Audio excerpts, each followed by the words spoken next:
examples. Okay, question?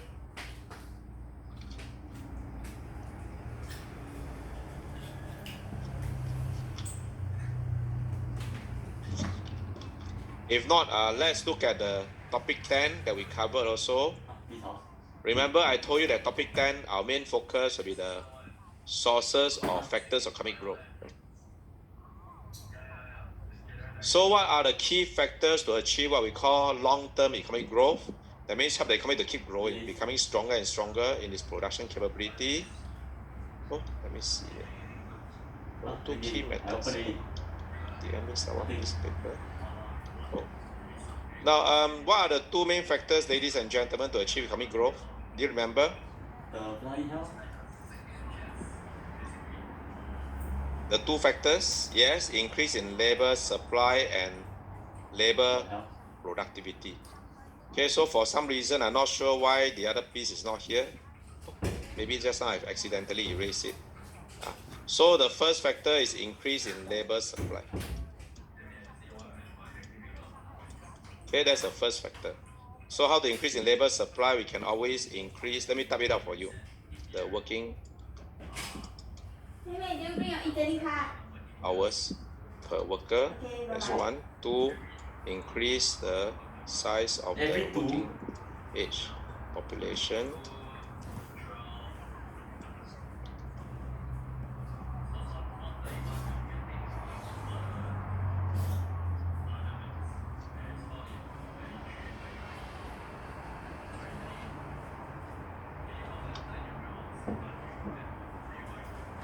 Okay. I bought a shark stick.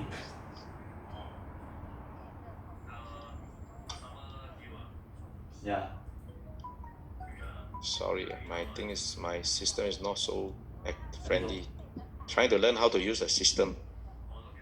So you can always try to increase the labor supply by increasing the working age population, by increasing the working hours per worker. And what is the third way? Anybody? What is the other way to actually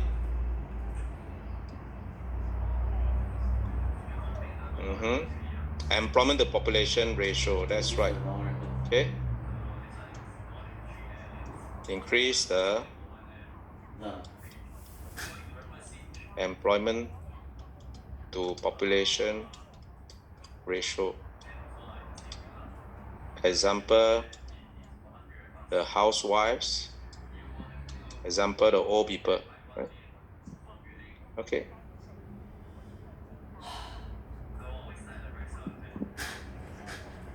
Yep, so that's it. So we can also try to increase the employment to population ratio. Can you see what I've typed in front of you here? So there are two ways to achieve long-term economic growth. One is to increase labor supply by increasing the working age population, increasing the working hours per worker, and also what we call increasing the employment to population ratio by getting the housewives and the old people to work. Okay? And of course, the second way is to increase the labor productivity. How to increase labor productivity? We try to use more technology, have more physical capital like machine, equipment and tools, and also human capital through education and training. Okay? Physical capital can also be the infrastructure in the country. All right. Question?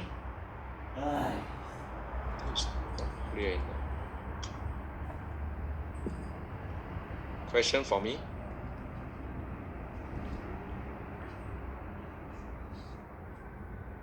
So these are the two important factors to achieve long-term economic growth.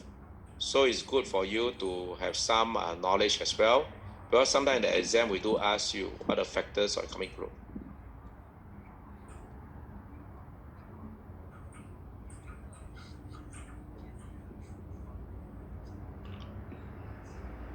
Increasing birth rate is part of increasing working age population. Okay? Anybody has a question on this? I have already summarized these notes for you actually in your topic 9 and 10 notes that you downloaded the last time. Okay, so you can just refer to the notes. It's all there. All right. So anybody has a question for me? If not, I'm going to move on. All right, let's move on. Okay. Now, have you managed to look at the exam question paper? Exam question?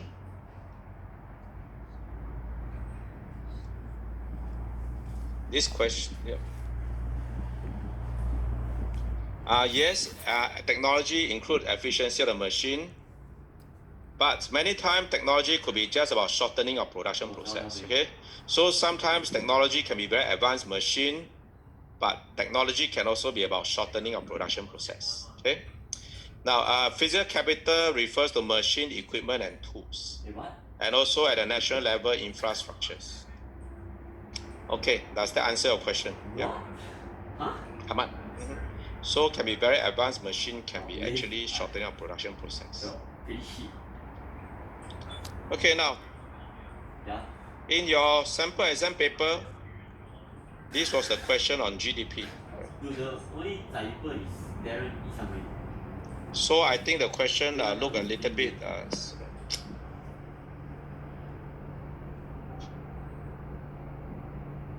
straightforward. Now, do you manage to calculate the economic growth rate and the GDP per capita of this country in 2009? Did you manage to calculate?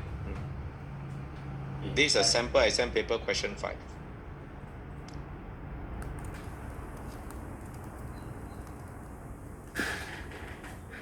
Can you calculate and tell me what is the growth rate and what is the GDP per capita in 2009?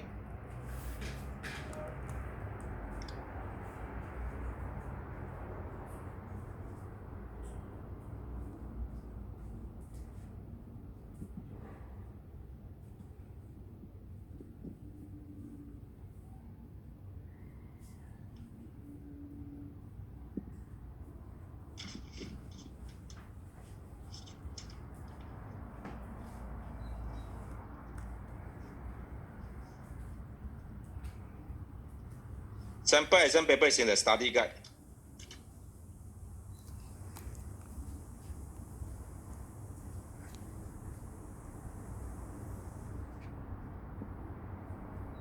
Yep, the economic growth rate is negative 6.67. Is that correct?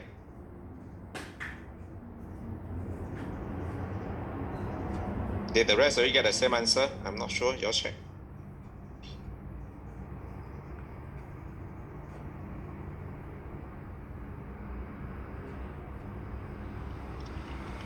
Yep, all got the same answer. Yep.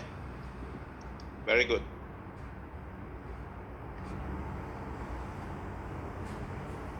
How about the GDP per capita?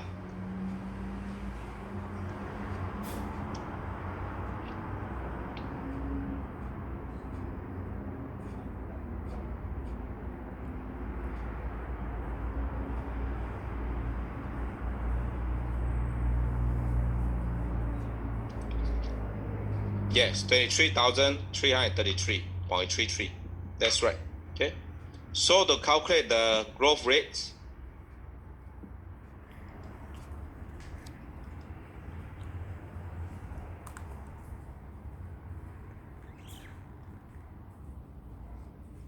so the real GDP growth rate or economic growth rate, what you have to do is equals to real GDP in 09 minus the real GDP in 08.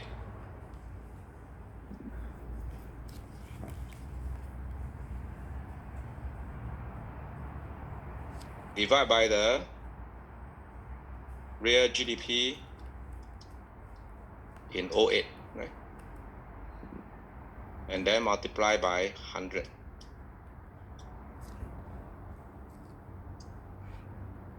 That's your formula, right?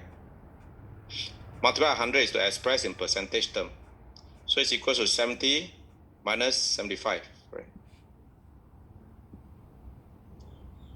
Divide by what number? Divide by 75. Please be careful about the number. Times 100 to express in percentage term equals to minus 6.67%. So that's the economic growth rate for over these 2 years. What this number is telling us is that the economy has decreased in its production value by more than 6% over these 2 years. In other words, this economy is not doing well, and production value actually declined by more than 6%. As for the GDP per capita in 2009, so it's equals to GDP in 2009 divided by population. So that is equal to $70 billion divided by 3 million. So that's equal to 23,333.33. Yeah. No, it should not be 23.33 million. That's too much, Cassandra. Too many zeros. So I think you mix out with the zeros. It should be 23,333.33. That's the GDP per capita. So what that GDP per capita is saying is that if the GDP of the economy is shared equally with the 3 million population, each person should receive or should earn $23,333 every year, in that year. Okay, each person should earn $23,333 in that year of 2009. If that incomes in the economy is shared equally to the whole population. Okay, that's all.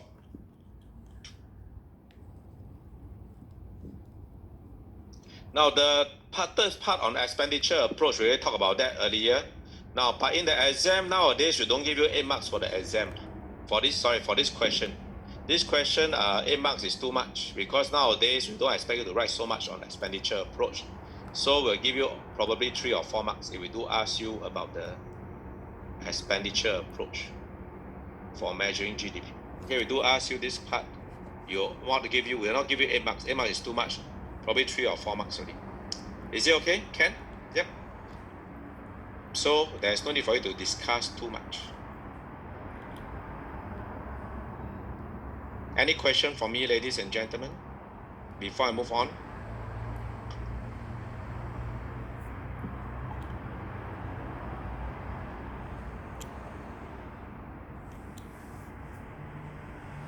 All good? Any question?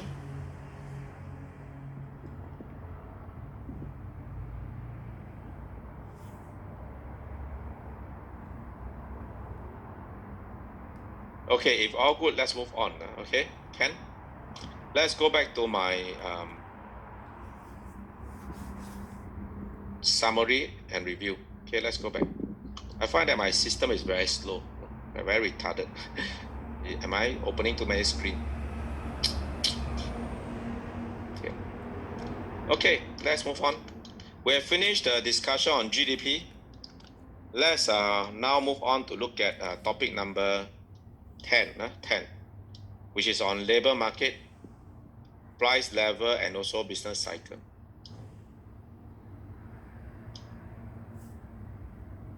Let's start by looking at business cycle and unemployment first. Okay, you can take a photo of this if you need to, but actually you already have these notes ready. Okay, you already have these notes. Okay.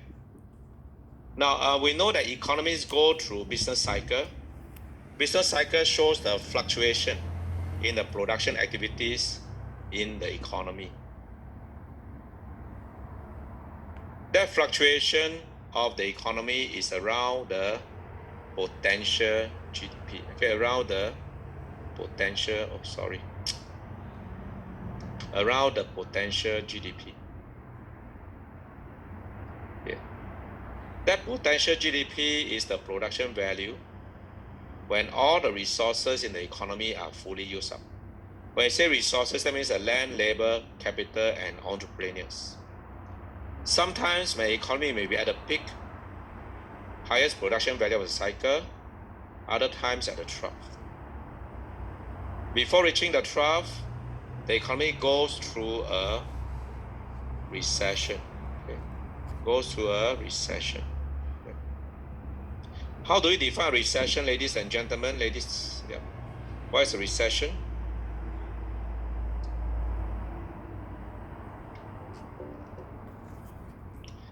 Ah, 2 years in a row. Oh dear. Then it's very difficult to get a recession. Ahmad, 2 quarters in a row. 2 quarters in a row. Every quarter is 3 months. Not 2 cycles. Cycle can be 10 years or so. No. 2 quarters. Not 2 years or 2 cycles. No. 2 quarters means 6 months. 3 months plus 3 months. Okay, then that is a recession. So an economy is only in a recession when it has gone through at least 2 continuous quarters of real GDP decline. Is it okay? Yep. And after the trough, the economy goes through what we call a recovery or an expansion. Recovery or expansion. For recovery or expansion, there's no need for 2 quarters. 1 quarter recovery is also a recovery. Okay, yep. Now, we know that as the economy goes through the business cycle, sometimes the economy will experience the highest unemployment rate at the trough. Reason is because the economy is producing very little output. The economy has also just gone through a recession, so that's why the firms don't need so many workers. So at the trough, we will always have the highest unemployment rate. Okay? But of course, when the economy is at a peak, we don't have any unemployment issues because the firms need to hire many workers. To be considered as unemployed, the person must be at least 16 years old and not in the institution. Only when you're at least 16 years old, not in the institution, then you are qualified to be called an unemployed person. And you are somebody who is not working and you are looking for a job. Only when you are looking for a job, then you are considered an unemployed person. Okay. Now we also learn these 3 labor market indicators and the calculation, right? So you can use the 3 labor market indicators and the formulas to do calculation. We have practiced 1 calculation question in the class before. I would like you to look at this other calculation question. Can you try this one here? Okay, let's take a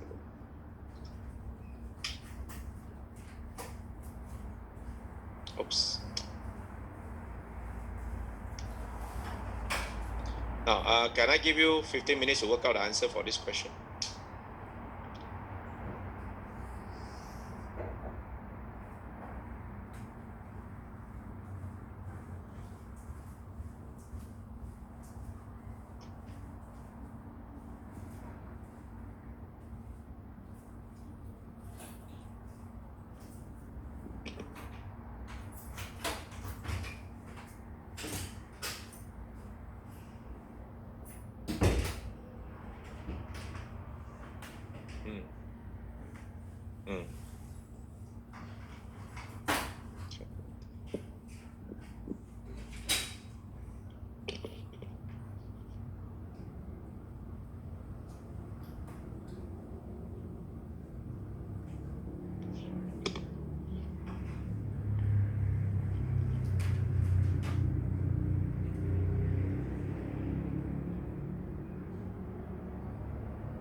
Okay, anybody managed to calculate the labor force size already? What is the labor force size? 21 million. Yes, 21 million, right? Yes.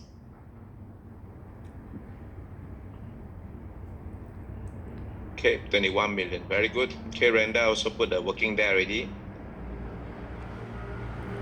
How about number of unemployed workers?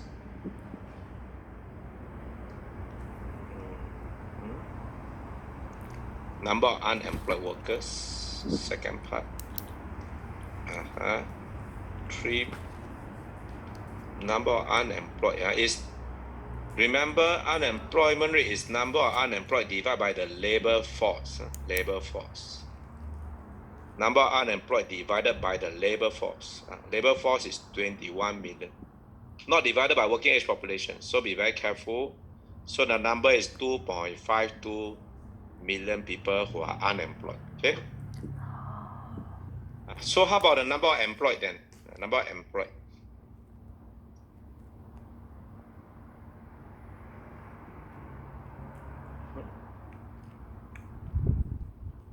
Number of employed will be 18.48. That's right. You take the labor force size minus the number of unemployed. Because the number of unemployed plus the number of employed is equal to the labor force. So do not write down all the zeros. Okay, just put in million will do. No, you put a zero. Otherwise, in the exam, you may make mistake. You have too many zeros. Okay, Ken? How about the employment to population ratio? No problem. Yeah, no problem, Charis. Employment to population ratio, 61.6%. UPA is not million, it's a percentage. 61.6%. Okay, Ken? It's in percentage. Okay. Some of you may have just put in 0.61. That is fine, as a ratio, but you'll find that ratio can be difficult to understand. So it's always good to express in percentage. Okay, so put at 61.6% is easier to understand. Out of the working age population, 61.6% are employed. So every 100, about 62 are employed. So it's easier to understand. Okay, very good. All of you have gotten the answers already, or most of you. So you have to look at my working. This is how my working goes. Write down you can take a photo as well, of course. Write down the formula. Labor force participation rate is equal to labor force divided by working age population, multiply 100. Labor force participation rate is 70%. Working age population is 30 million. Labor force we don't know. That's what we're calculating. So it's 21 million. Unemployment rate is equal to the number of unemployed divided by labor force multiply 100. So put in the 12 here, unemployment rate. Please remember, ladies and gentlemen, that number at the bottom must be labor force. So it's 21 million. Not the working age population. Please be careful, it must be labor force. Right? And the number of unemployed is 2.52 million. And we know that the number of unemployed plus the number of employed is equal to the size of labor force. So since you already know the size of labor force, you already know the labor force size, that's right, 21 million. And the number of unemployed, you take 21 minus 2.52. That will give you a number of employed of 18.48. Okay, 18.48. All right.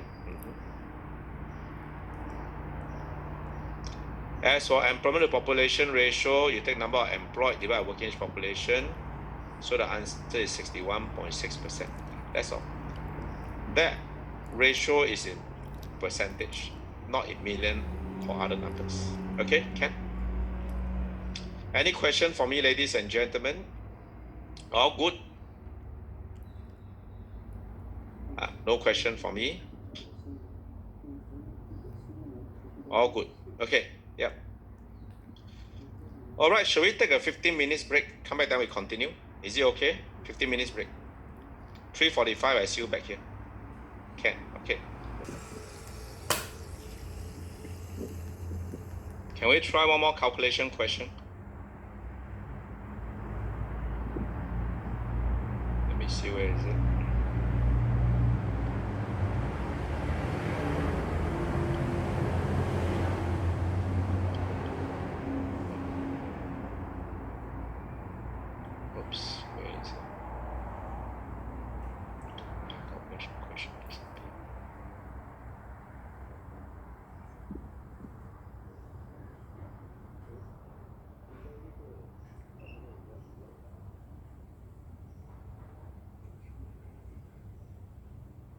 Can y'all try this question, ladies and gentlemen? Let me show it to you. Yeah, calculate this one. Can I give you 5 minutes to work out this answer? Try this question.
妹妹，妈咪是不是有买 dinner 给你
？Okay, what is the answer? Anybody got the answer already? No. Yes, the answer is 800,000. 800,000, that's right. 800,000 of unemployed people. So to answer this question, you're going to first find the labor force size, right? Yes, you'll be given the labor force participation rate and the working age population. You have to first find out the labor force size. Once you've gotten the labor force size, you can then use the unemployment rate to work out the number of unemployed. It could be either 0.8 million or 800,000. Both are the correct way of writing the answers. Okay, both are acceptable. Okay, now any difficulty, ladies and gentlemen? So very much you realize it's about playing around the formulas. Okay, so play around the formulas. This question is highly manageable. Alright, you can take a photo. Help yourself take a photo before I go back to the summary again. All taken a photo already? Okay, you want to take a photo of the question is here. You can take a photo also. Okay. Alright. Okay. Now let's go back to the summary again. We know that there are three typical types of unemployment. So you should be familiar with these three typical types. Firstly, frictional. Frictional occurs when somebody is searching for a job. Secondly, structural. Structural occurs when the skills of the workers are no longer demanded by the economy. And thirdly, cyclical, due to the poor economy, due to the recession. So to overcome these different types of unemployment, government has to have different measures as well. For frictional, government has to ensure that information can flow readily in the labor market. Whoever is looking for a job know where are the jobs available, companies that are hiring, so government can organize job fairs, encourage the setting out of job agencies, online job portals. Structural unemployment occurs because the skills and qualification of the workers are no longer demanded by the economy. So to help such workers, government has to encourage them to go for training. And finally, cyclical is due to bad economy. So what the government should do is to help the economy to recover. And to help the economy recover, government can always adopt what we call expansionary fiscal policy. Okay, expansionary fiscal policy. Okay. When the economy is doing very well and there are only two types of unemployment, namely frictional and structural, we say that this economy is at its natural unemployment rate. Okay, natural unemployment rate. Or we also say that this economy is already at full employment. So remember, ladies and gentlemen, full employment doesn't mean 0% unemployment rate. Full employment just simply means that there's no cyclical unemployment. Is it okay? Yep. Any question for me? All good? Okay, if we are all good, let's move on to look at inflation. Okay. Inflation is the other problem that a country or an economy can experience from time to time. We know that the economy will have the highest inflation rate when it's at a peak, right? When it's at a peak, right? And why do we have the highest inflation rate at the peak of the business cycle? Because at the peak, economy is doing well, people earn more income, they tend to spend more. So there's more demand for goods and services. At the peak, resources are also fully used up. So that's why cost of production will increase, leading to the price increase. But we say that an economy is having inflation, it just simply means that there has an increase in average price level of many consumers, goods and services. And to calculate or to keep track of inflation, Statistics Office calculate the inflation rate, which is the CPI year 2 minus the CPI year 1 divided by CPI year 1 multiplied by 100. So remember, ladies and gentlemen, in the base year, the CPI is always 100. A few negative impacts of high inflation rates: increase in the cost of living, fall in the value of money and wealth accumulated, and lastly, debtors gain, creditors lose. A few typical causes of inflation: demand pull inflation, too much demand for goods and services, or cost push. Cost push occurs because of higher cost of production. So these are the two most typical causes of inflation that can happen in the economy. Now, of course, in the case of Singapore, sometimes you do experience imported inflation as well. Inflation that's imported from overseas because many of our goods are purchased from overseas. Okay, now you don't need to worry about the shortcoming of CPI. All right, you can ignore that part. Now, sometimes you do get calculation question on inflation. Example like this. Can you work out the answer for this question, ladies and gentlemen? Work out the answer for this question. Calculate the inflation rate in each of these years.